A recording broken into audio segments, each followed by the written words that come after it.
Selamat siang semuanya. Selamat hari Minggu. Shalom juga saudara-saudara yang rumahnya jauh nih. So sampai di sini orang boleh berkumpul. Sebuah kesempatan yang indah juga ya kita bisa ibadah sama-sama hari ini di rumah Oma. Kita mulai di rumah Oma Opa.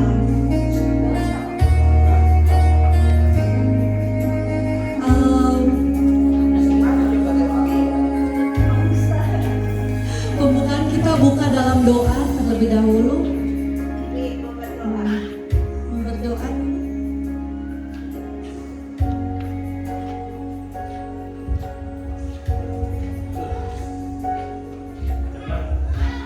Mari kita bangkit berdiri.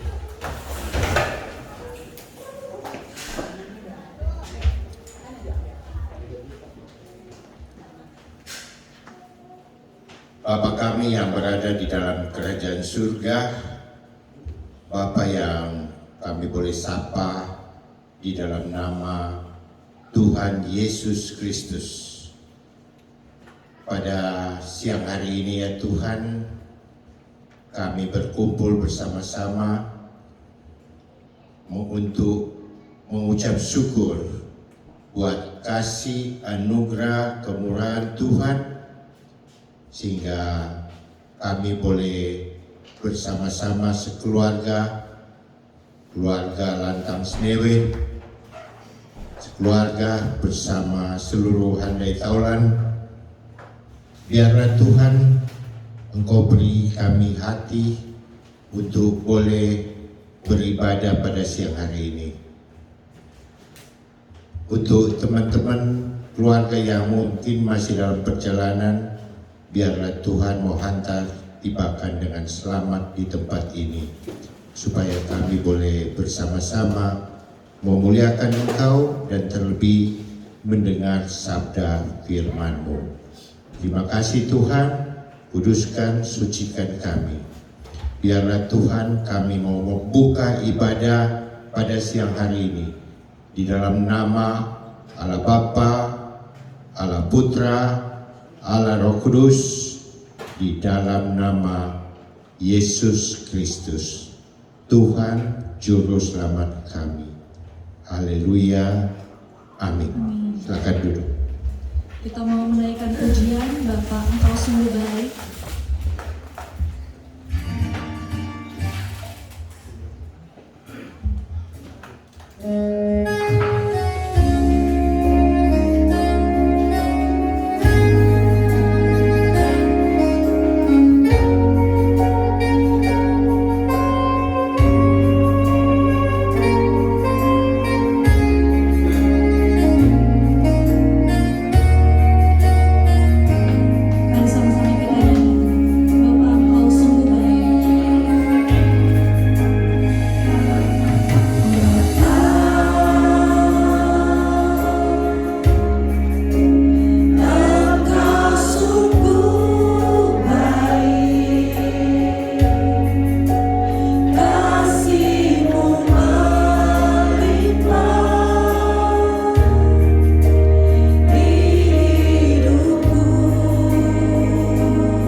mulia, sembah Raja mulia.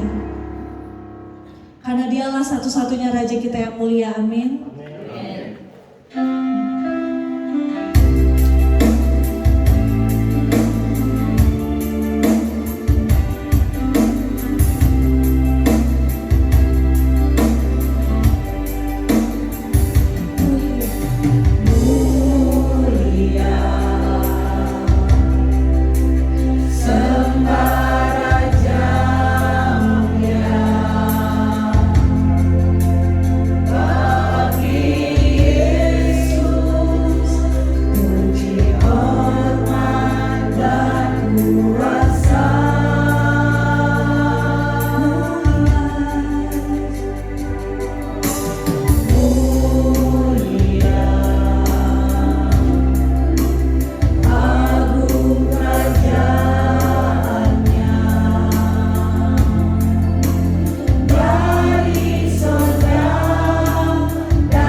Satu lagu lagi, Kusiapkan Hatiku Tuhan.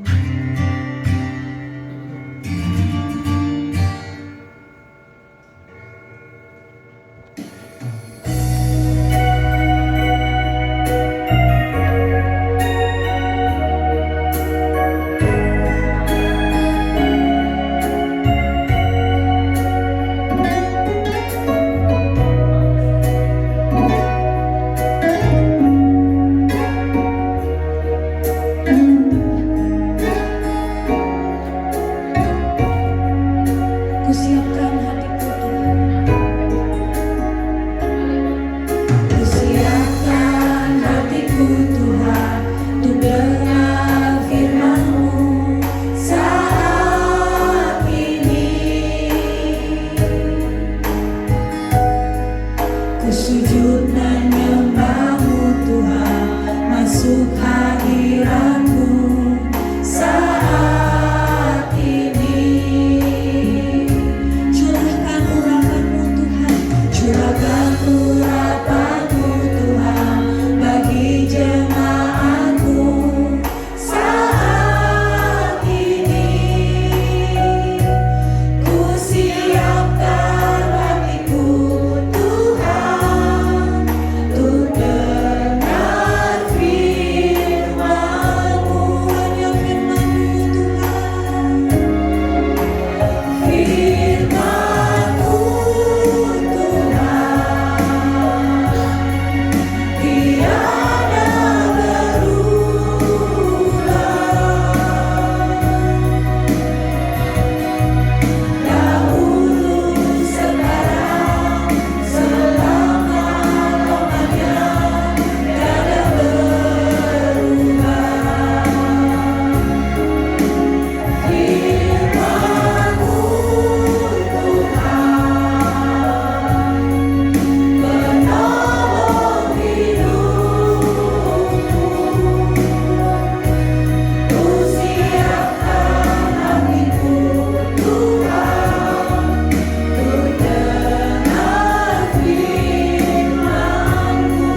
Tuhan, terima kasih kalau pagi ini kami boleh memuji, membesarkan nama-Mu.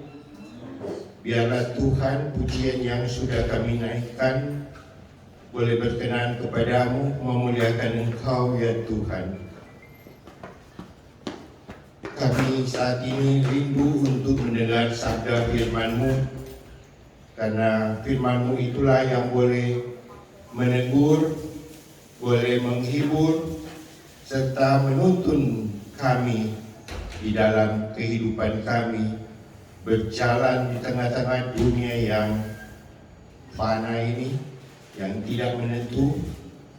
Tapi kami yakin percaya hanya Engkaulah satu-satunya Allah penolong kami yang setia dengan janji-janjinya.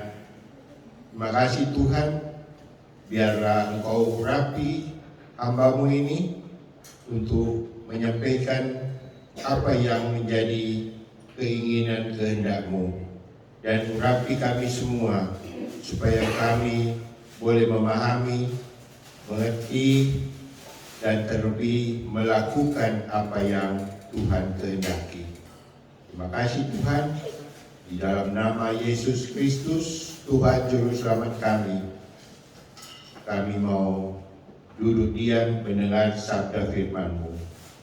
Haleluya, amin. Silakan duduk.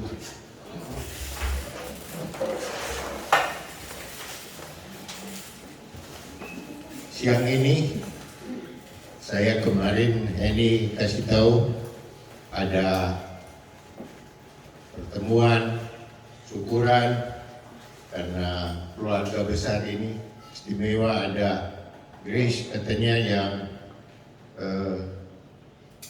sudah mau balik atau gimana? Atau mau menetap di Jakarta?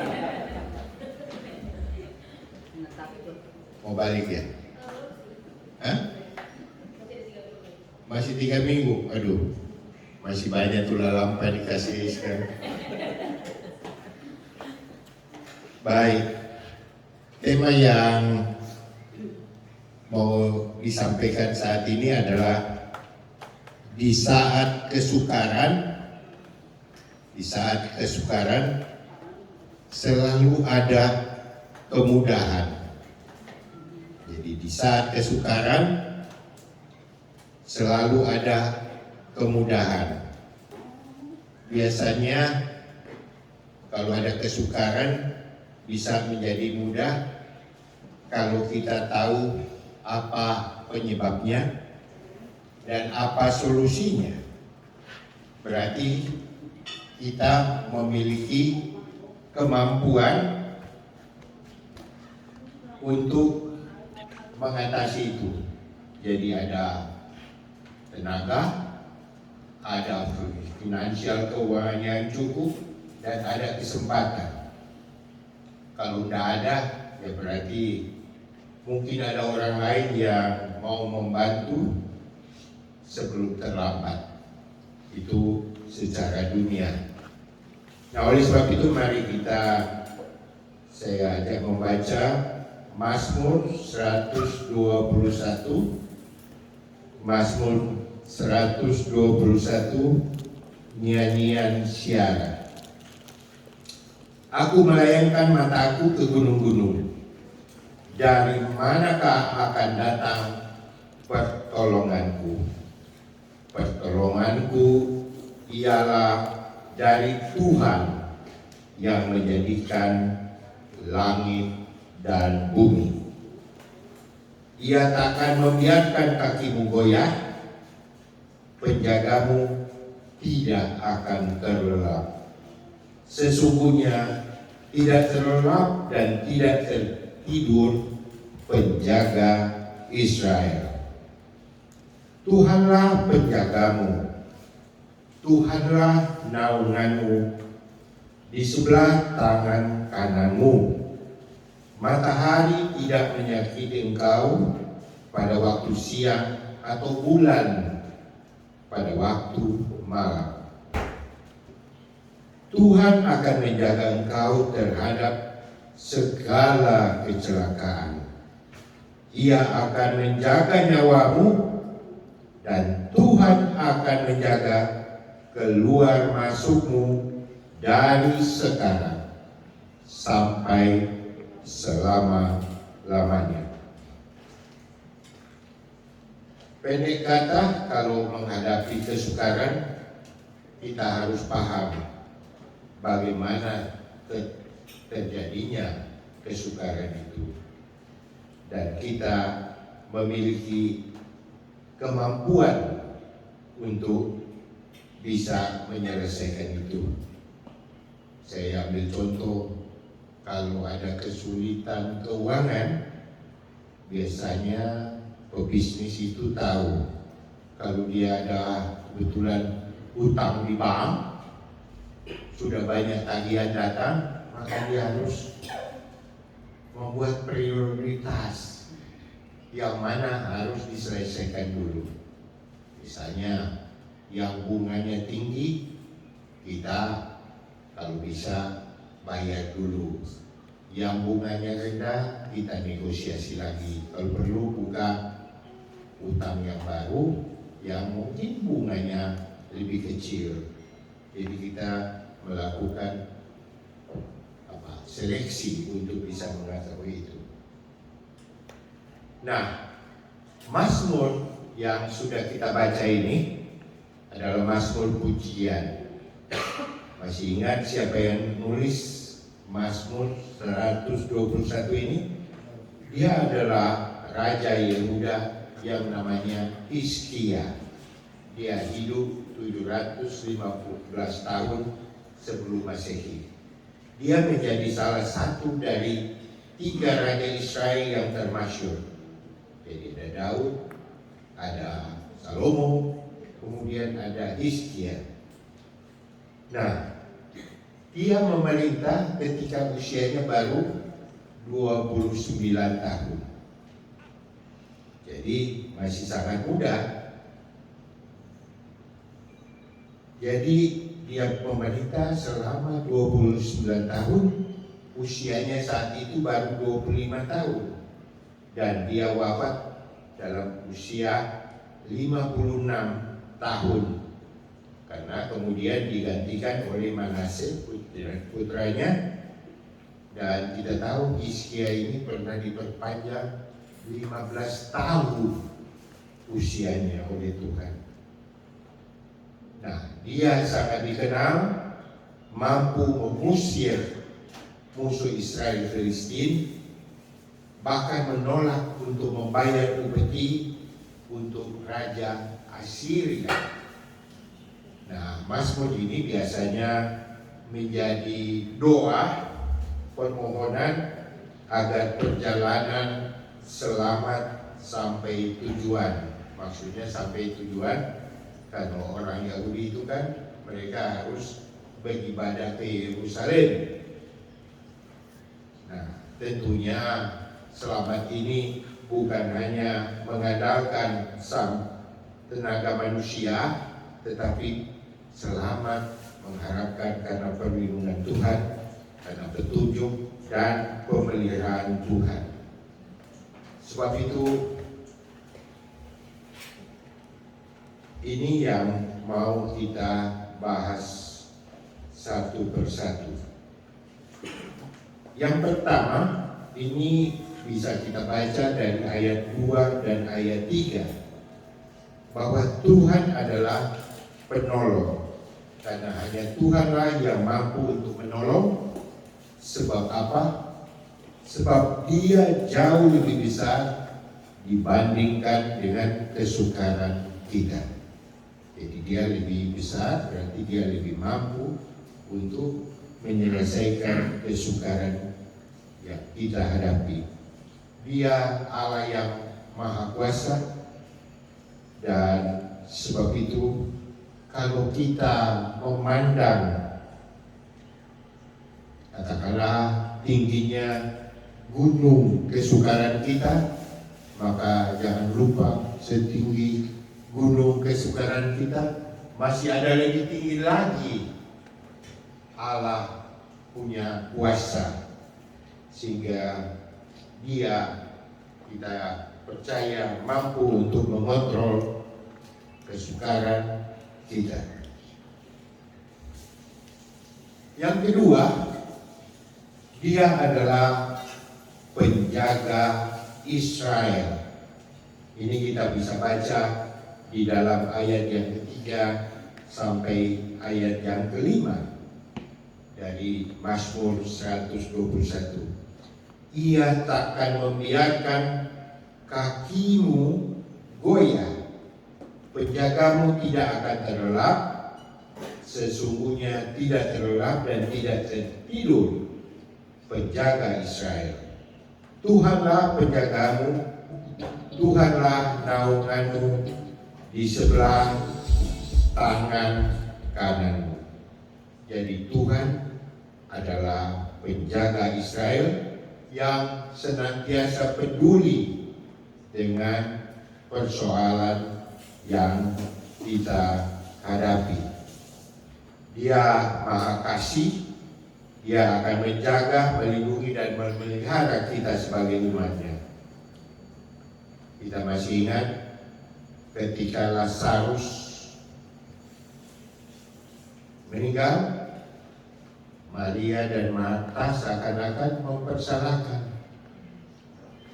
Tuhan datang terlambat sih, kalau datang cepat kan mungkin Lazarus tidak mati. Tetapi ternyata tidak terlambat bagi Tuhan. Tuhan hanya berseru, Lazarus, kamu kemari, kamu bangkit kemari. Jadi Tuhan bilang Lazarus. Kalau Tuhan gak sebut namanya, semua yang mati akan bangkit. Nah, di sini kita melihat kuasa Tuhan sanggup untuk membangkitkan Lazarus.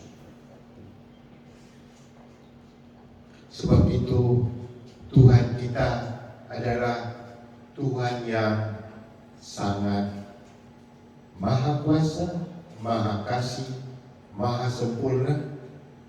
Sebab itu Dia biasa disebut Jehovah Jireh, artinya Allah yang menyediakan kebutuhan kita. Jehovah Rafa, Dia yang menyembuhkan segala kelemahan, sakit, penyakit kita. Dia juga mendapat julukan Jehovah Nisi, artinya Dia adalah berlindung dan pemberi kemenangan bagi kita umat yang dikasihi. Amin. Hal yang ketiga yang kita baca tadi, bahwa Tuhan itu Maha Hadir, Maha tahu, Maha hadir, dan Tuhan sangat dekat, bahkan bersama dengan kita. Artinya Emmanuel ya. Makanya Luki atau Om Jumobang mendirikan perusahaan Emmanuel Agape kalau tidak salah ya. Ada ya. Artinya perusahaan ini sejak dari didirikan sudah ada keinginan biarlah Tuhan yang menyertai, biarlah Tuhan yang memberi apa yang dibutuhkan sehingga perusahaan ini bisa berjalan dengan sukses. Amin. Nah, ini kita bisa baca di dalam ayat yang kelima dan ayat yang keenam. Tuhanlah penjagamu, Tuhanlah naunganmu di sebelah tangan kananmu. Matahari tidak menyakiti engkau pada waktu siang atau bulan pada waktu malam. Luar biasa Tuhan kita. Dia Maha tahu. Sebelum terjadi peristiwa, Dia sudah tahu apa yang akan terjadi. Dan kita bersyukur karena kita beriman kepada Kristus, maka kita diberi kuasa untuk menjadi anak-anak Allah. Sehingga kita boleh memanggil Allah itu Bapa. Kita memiliki hubungan yang intim. Bahkan di dalam tubuh kita ada Roh Allah yang diam, kita menjadi baik Allah. Jadi nggak susah-susah berkomunikasi untuk menanyakan atau menerima teguran atau petunjuk. Nah, kalau kita masih ingat di Danau Galilea, Tuhan setelah memberi pengajaran, lalu dia bilang sama murid-muridnya, mari kita menyeberang ke seberang.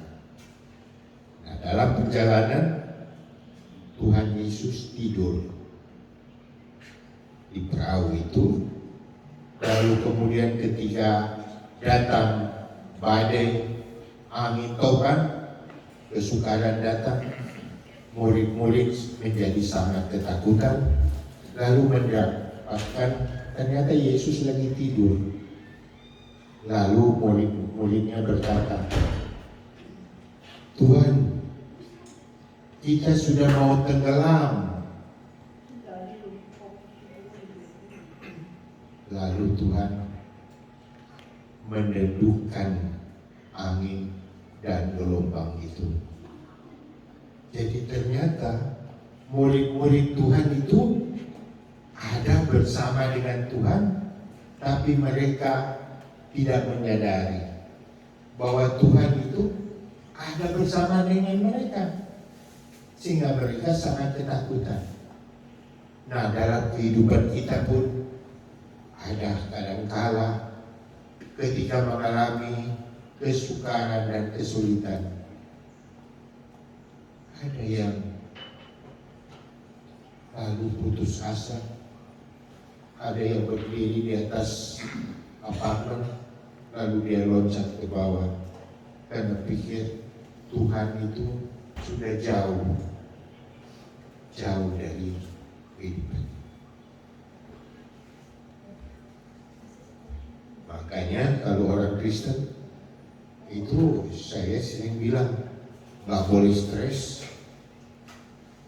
Khawatir boleh, tapi jangan sampai depresi dan stres.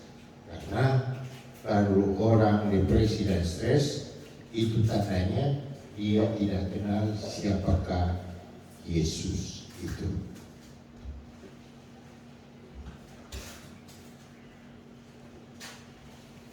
Yang jadi masalah, Tuhan bilang iman timbul dari pendengaran, dan pendengaran dari firman Tuhan. Itu bisa kita baca di dalam Roma 10 ayat yang ke-7. Jadi sekarang ini banyak orang beriman tapi tidak berhikmat. Nah, oleh sebab itu ketika murid-murid itu disuruh menyeberang, Tuhan ingin menguji apakah mereka menyadari bahwa Tuhan itu hadir. Jadi bukan Tuhan nggak tahu bahkan ada angin ribut, tetapi dia sengaja bilang, mari kita ke seberang. Sebab itu kita perlu menyerahkan segala kekhawatiran, kelemahan kita hanya kepada Tuhan. Jangan mengandalkan kepada manusia, dan tetap percaya kepadanya, karena Dia sanggup memberi kita kekuatan untuk menjadikan kita mampu bersama dengan Tuhan menyelesaikan ujian, pencobaan, dan berbagai pergumulan hidup. Apapun masalah yang kita hadapi, mau rumah tangga, kenakalan remaja, maupun penyakit, tidak ada yang mustahil bagi Tuhan. Kita hanya perlu izinkan Tuhan untuk mengendalikan dan menggunakan badai kehidupan yang ada untuk kemuliaan. Amin. Amin. Makanya kalau kita lihat gambar yang Yesus mengetuk pintu, itu sang pelukis pernah bertanya, apakah kekurangan daripada gambar itu? Tidak ada. Ada yang bilang sudah bagus, nggak ada. Ternyata yang kurang adalah apa, Cinona? Hah? Pernah lihat gambar yang Yesus mengetuk pintu? Gagamping. Hah? Ternyata yang kurang adalah gagang pintunya. Gagang pintunya nggak ada. Jadi Yesus tidak akan masuk kalau orang dari dalam itu tidak buka pintu. Begitupun kita umat Tuhan. Kalau kita cuma diam-diam saja mau menyelesaikan sendiri, Tuhan bilang kan terkutuklah, ya kan? Orang yang mengenalkan kekuatan sendiri. Tapi kalau kita undang Yesus, mari masuk, bantu aku, help me, tolong aku dalam kesukaran, maka pasti Tuhan akan memberi.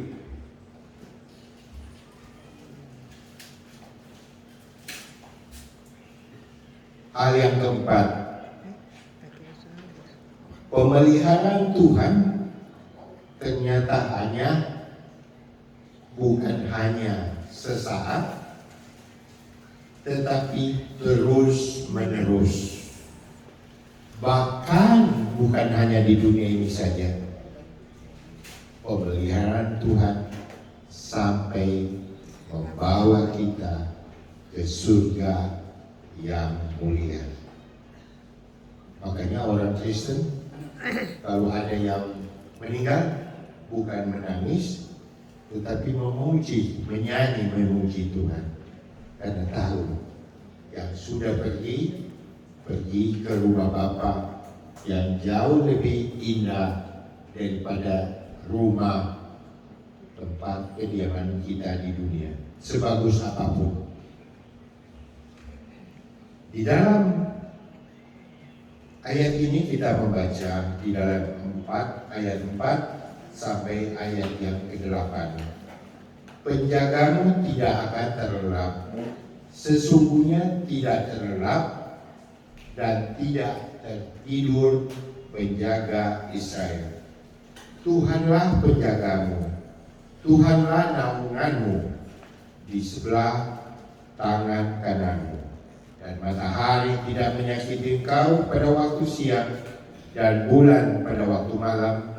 Dan Tuhan akan menjaga engkau terhadap segala kecelakaan. Ia akan menjaga nyawamu. Tuhan akan menjaga keluar masukmu, dan dari sekarang sampai selama-lamanya.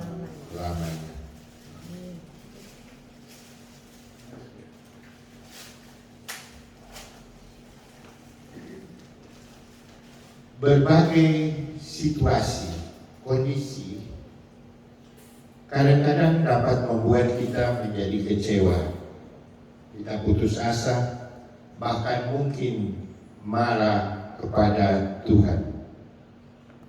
Karena apa? Kita meragukan kemampuan Allah, Sang Pencipta dan Maha Kuasa. Seperti di dalam kasus Lazarus yang kita sebutkan tadi, Maria dan Marta. Kita juga kadang-kadang hanya mau menggunakan kekuatan diri kita sendiri, tidak mau andalkan Tuhan.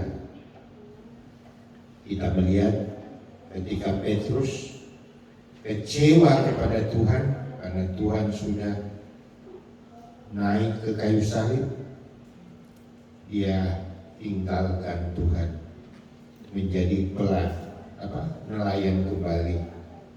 Lalu dia menangkap ikan semalaman, tidak ada hasilnya. Lalu Tuhan datang untuk mengembalikan Petrus dan keluarganya, teman-temannya Petrus, Yohanes, Andreas. Dia bilang, lemparkan jala ke sisi yang tidak biasa. Petrus bilang, sudah semalaman kita menjala ikan, tidak dapat apa-apa. Saya ini kan seorang yang nelayan yang profesional.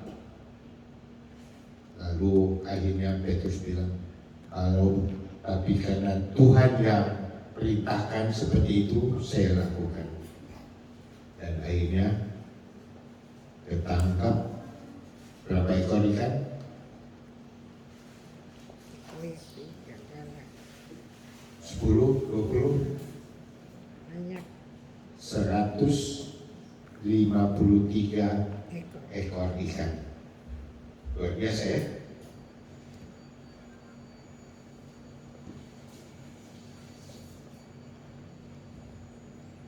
Kadang ketika ada kesukaran karena belum memahami akan maksud dan rencana Tuhan di balik kesukaran itu, menjadikan kita ragu. Masihkah Tuhan mau menolong kita? Sebab itu dengan berdoa menjadikan kita lebih cepat untuk memahami akan rencana dan solusi untuk menyelesaikan itu sesuai dengan maunya Tuhan. Jadi ini yang perlu kita pahami. Kita berdoa supaya kita lebih paham Tuhan maunya apa, rencananya apa yang terbaik, sehingga kita boleh keluar dari kesukaran itu.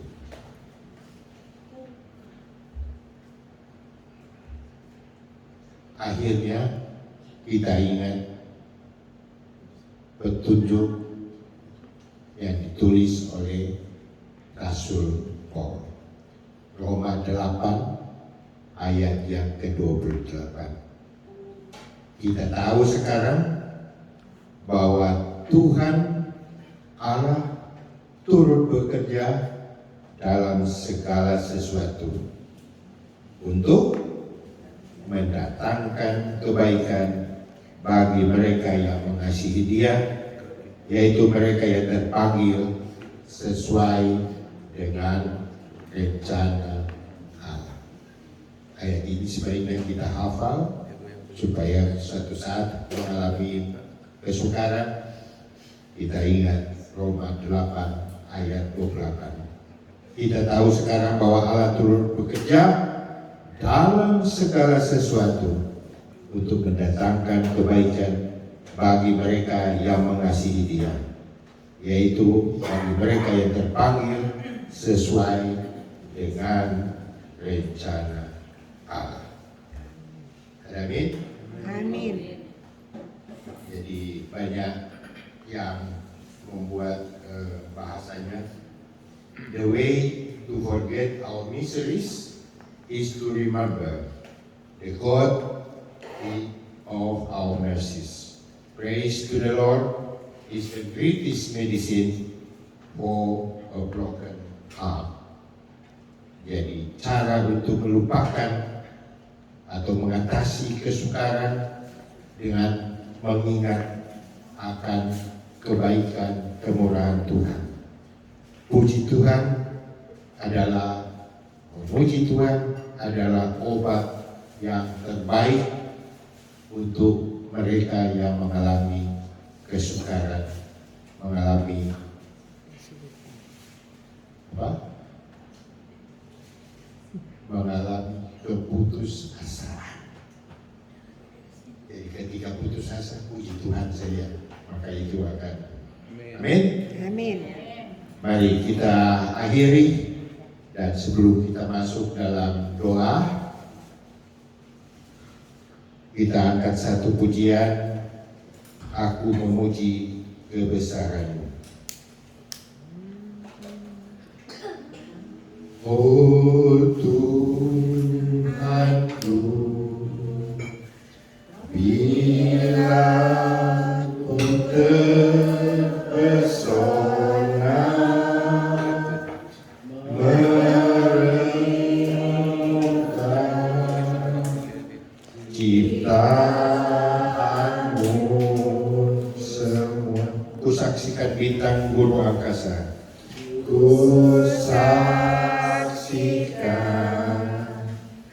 bintang guru angkasa, tanda kebesaran-Mu di dunia. Aku memuji kebesaran-Mu.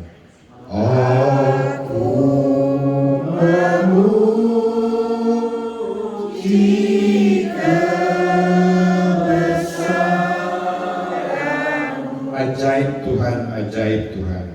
Ajaib Tuhan. Ajaib Tuhan. Aku memuji kebesaran-Mu. Aku memuji kebesaran-Mu. Ajaib Tuhan. Ajaib Tuhan. Kita masuk dalam doa. Bapa Surgawi yang kami panggil dalam nama Tuhan Yesus, kami bersyukur untuk berkat firman-Mu. Biarlah firman yang sudah kami dengar boleh kami pahami dan ingat untuk kami lakukan. Secara khusus ya Tuhan, kami mau mendoakan keluarga besar Lantang Semenewe, termasuk anak, mantu, cucu, cicit, dan teristimewa kami berdoa untuk Oma Asia Lice Semenewe yang saat ini dalam kelemahan sakit. Tuhan, biarlah Tuhan memberi kesehatan yang sempurna, beri kekuatan, dan terlebih boleh memberi penghiburan dan kedamaian, sehingga walaupun tubuh lemah dan sakit, tetapi dia memiliki hati yang penuh dengan sukacita. Begitu juga untuk Pak John yang walaupun dalam usia yang lanjut, kami mohon Tuhan tetap memberi dia kekuatan, memberi dia kesehatan. Terima kasih Tuhan.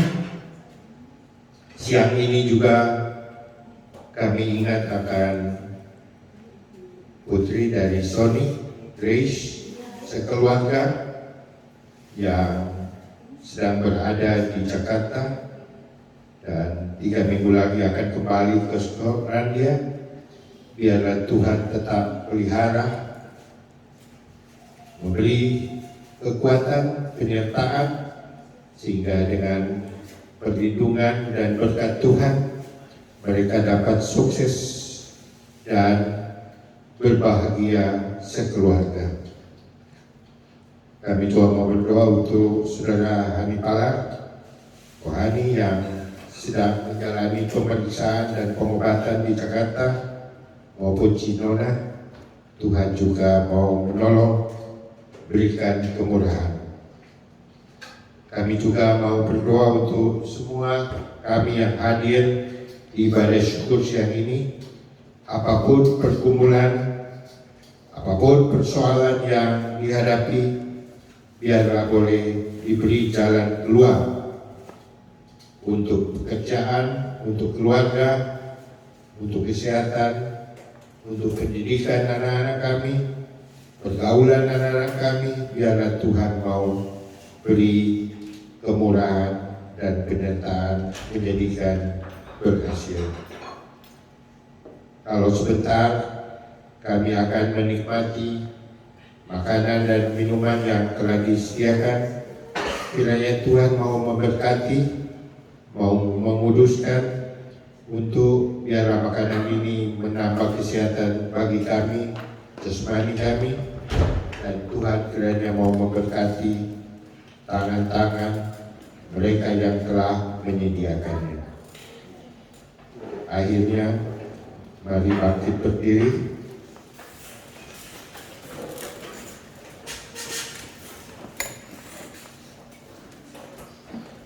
Terimalah berkat Tuhan. Tuhan memberkati engkau dan melindungi engkau. Tuhan menyinari engkau dengan wajah-Nya dan memberi engkau kasih karunia.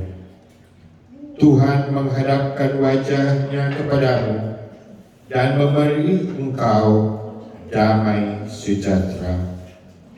Terimalah berkat dan anugerah dari Allah Bapa, kasih sayangnya Tuhan kita Yesus Kristus, persekutuan Allah Roh Kudus, kiranya menyertai saudara sekalian, mulai saat ini sampai Maranatha.